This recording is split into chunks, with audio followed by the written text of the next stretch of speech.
Hello dear learners, मेरा नाम है अमित पाठक और आज मैं आपसे बात करने वाला हूँ बीएससी फर्स्ट सेमेस्टर के फिजिक्स के सिलेबस के बारे में। जैसा कि आप लोग जानते ही हैं, नेशनल एजुकेशन पॉलिसी 2020 लागू होने के बाद अब हमारा बीएससी सेमेस्टर वाइज हो गया है। यानी अब आपको बीएससी फर्स्ट ईयर में 2 सेमेस्टर पढ़ने हैं, बीएससी सेकेंड ईयर में 2 सेमेस्टर, ठीक इसी प्रकार बीएससी फाइनल ईयर में भी 2 सेमेस्टर पढ़ने हैं। तो आज हम बात करेंगे कि आपको बीएससी फर्स्ट ईयर के फर्स्ट सेमेस्टर में क्या क्या पढ़ना है। तो हम जानने वाले हैं फिजिक्स में आपको पार्ट ए में मैथमेटिकल फिजिक्स और पार्ट बी में Newtonian mechanics and wave motion पढ़ना है। यानी आपका कंप्लीट पेपर इन्हीं दोनों से बनेगा, जो कि आपका 75 मार्क्स का आना है। तो आगे हम डिस्कस करेंगे कि इसका कंप्लीट सिलेबस क्या है, हमें बीएससी में अच्छी तैयारी कैसे करनी है, अच्छा स्कोर कैसे हम कर पाएंगे, तो आगे हम वीडियो में जानने वाले हैं। अगर आपको बीएससी की प्रिपरेशन को बहुत अच्छे से करना है तो आपको 5 चीज़ों की आवश्यकता होगी। पहली, सिलेबस। आपका सिलेबस बहुत अच्छे से डिफाइन हो, आपको पता होना चाहिए कि क्या क्या हमारे सिलेबस में है। दूसरा, बेस्ट स्टडी मटेरियल होना चाहिए आपके पास, चाहे आप उसे ऑफलाइन कलेक्ट करें या ऑनलाइन, जैसे भी आपको पॉसिबल होता है वैसे करें, लेकिन बहुत ही अच्छे से स्टडी मटेरियल को अपने बनाएं। थर्ड क्या है आपका, एग्ज़ाम पैटर्न एनालिसिस। यानी आपको एग्ज़ाम के बारे में पता होना चाहिए पूरी अच्छी तरह से कि एग्ज़ाम में लॉन्ग क्वेश्चन कितने नंबर का आएगा, शॉर्ट कितने का आएगा, वेरी शॉर्ट कितने का आएगा और कितने कितने क्वेश्चंस आएंगे और मुझको एग्ज़ाम में कैसे उन क्वेश्चंस को करना है। चौथा है हमारा टाइम मैनेजमेंट टैक्टिक्स। ये देखो बहुत इम्पॉर्टेंट है क्योंकि आपको 3 सब्जेक्ट्स पढ़ने हैं, फिजिक्स, केमिस्ट्री, मैथ। तो इन तीनों के लिए आपको तीनों की अच्छे सी प्रिपरेशन करनी है, तो उसके लिए आपको टाइम को मैनेज करना सीखना पड़ेगा। और एग्ज़ाम में आपको इतना सारा लिखना भी है, लॉन्ग भी लिखने हैं, शॉर्ट भी लिखने हैं, वेरी शॉर्ट भी लिखने हैं, तो आपको टाइम मैनेजमेंट तो आना ही चाहिए।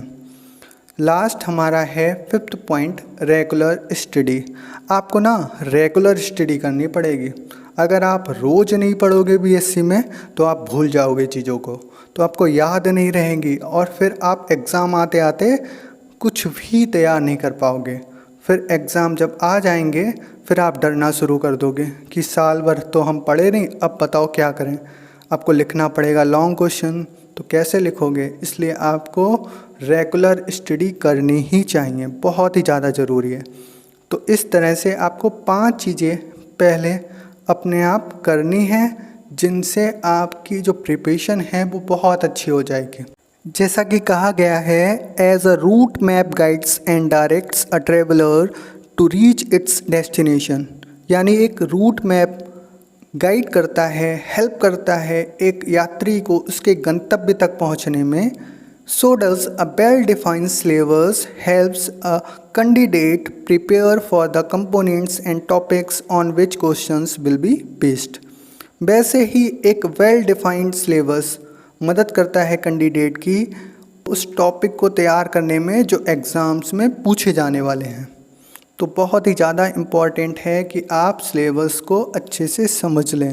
अब हम जानने वाले हैं कि पार्ट ए में, जो कि हमारा बेसिक मैथमेटिकल फिजिक्स है, उसमें हमें क्या क्या पढ़ना है। तो देखते हैं, इसमें हमें टोटल 4 यूनिट्स पढ़नी हैं। पहली यूनिट है हमारी वेक्टर अलजेब्रा, जिसमें कि हमें स्केलर्स के बारे में, वेक्टर्स के बारे में, उनके एडिशन, सब्ट्रैक्शन, मल्टीप्लिकेशन और ट्रिपल प्रोडक्ट ऑफ वेक्टर्स, ये सब पढ़ना है। तो इसमें से वेरी शॉर्ट क्वेश्चन बनता है। सेकंड यूनिट हमें वेक्टर कैलकुलस पढ़नी है, जो कि बहुत इम्पॉर्टेंट यूनिट है। इसमें से लॉन्ग क्वेश्चन बनता ही बनता है। तो इसमें हमें पढ़ना है ग्रेडियंट के बारे में, डाइवर्जेंस, कर्ल और कुछ इम्पॉर्टेंट थ्योरम हैं जो कि बहुत ही ज़्यादा इम्पॉर्टेंट हैं, जैसे कि गॉस डाइवर्जेंस थ्योरम हो गई, स्टोकल थ्योरम हो गई, ग्रीन्स थ्योरम हो गई, हेल्महोल्ट्ज़ थ्योरम हो गई।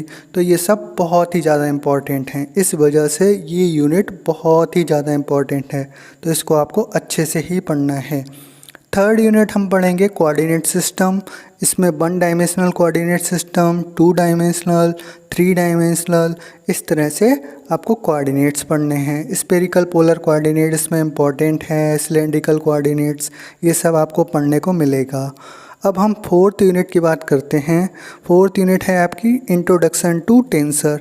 इसमें आप टेंसर के बारे में पढ़ेंगे, कॉन्ट्रावेरिएंट वेक्टर के बारे में पढ़ेंगे, कोवेरिएंट वेक्टर के बारे में पढ़ेंगे, symmetric and anti symmetric tensor के बारे में पढ़ेंगे।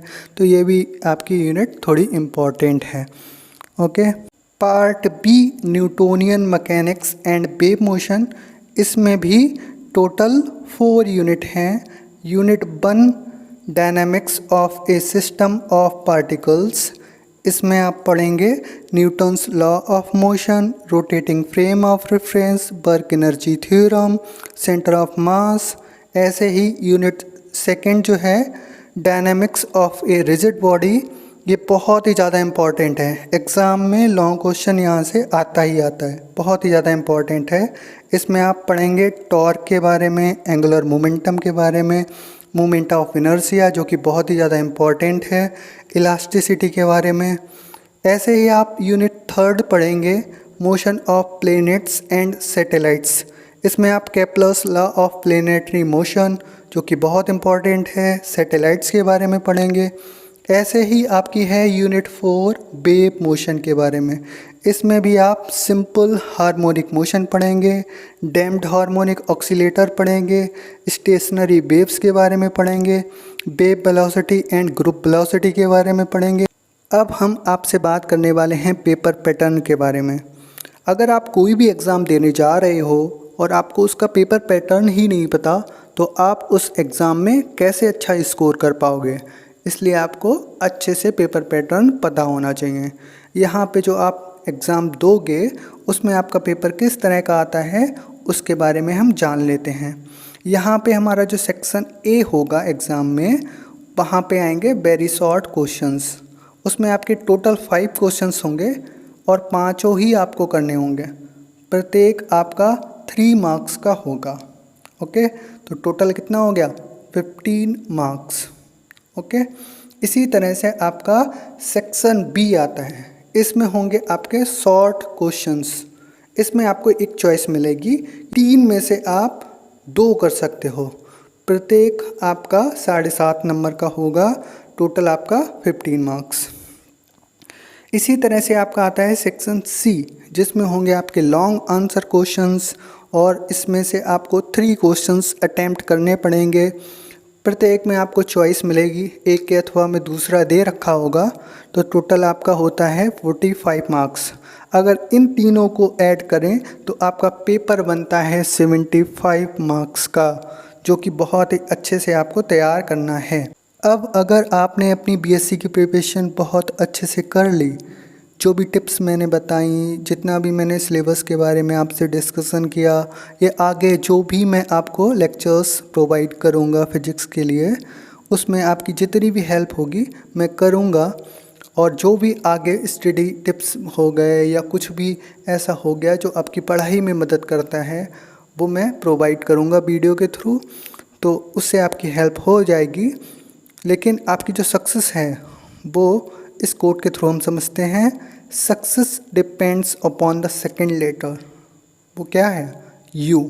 आप पे ही डिपेंड करता है कि आपने साल भर कितना पढ़ा है, कैसे आप रेगुलर पढ़ते आए हो, किस तरह से आपने सिलेबस को समझा है, किस तरह से आपने क्वेश्चंस करे हैं, उनको तैयार करा है, ये सब आप पे डिपेंड करता है। अगर आपने अपनी तैयारी अच्छे से करी है तभी आप अच्छा रिजल्ट लेके आओगे।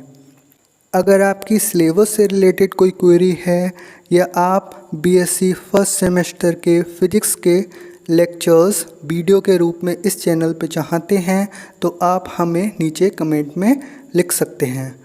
जितना हमसे पॉसिबल होगा हम आपकी हेल्प करना चाहेंगे। Okay, thank you.